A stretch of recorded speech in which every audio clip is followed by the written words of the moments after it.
Much for having invited me. As I'm looking to all of you, I'm just thinking about where I hope to be in a few months, because I have two daughters. The eldest who's hopefully going to be graduating with a university degree, and the youngest with a high school diploma. So I'm looking forward to being a spectator as well.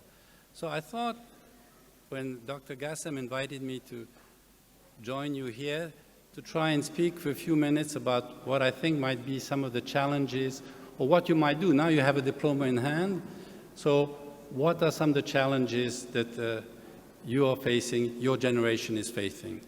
So I thought of two challenges that I wanted just to mention very briefly. The first one is climate change. We know that climate change is here. We know that the temperature on the planet is warming, so we know we have to do something about it. That's the first challenge. And the second challenge, which goes with climate change, is the migration challenge.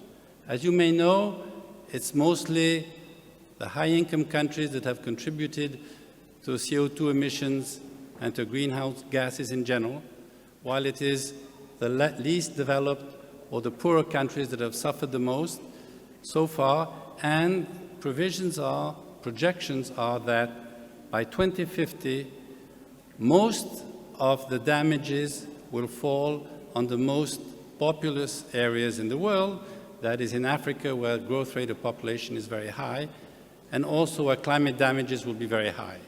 So our second challenge, or the second challenge of your generation, is to try and deal with migration. Migration will be here, probably when you're adults. There'll be migration that will be induced by climate change. Why? Well, it's pretty simple.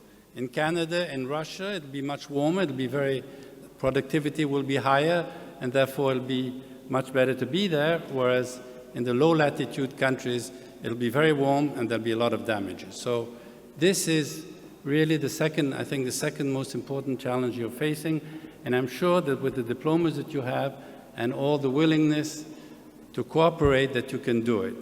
And I'll just give one example of this is, as some of you may know, there was this famous Apollo challenge when in 1961 President Kennedy said, we will put a man on the moon within a decade. Well, you know, this was a success, and at the time no one knew whether it would be a success. But it was a success, and it was a success because the effort was put into it. Now, this was one single country. Now, global warming means that all of us, all of you, the new generation, has to do that. So, as my daughter is reminding me, we have to repair the mess that you have put us in. So, good luck to all of you, and thank you very much. So much.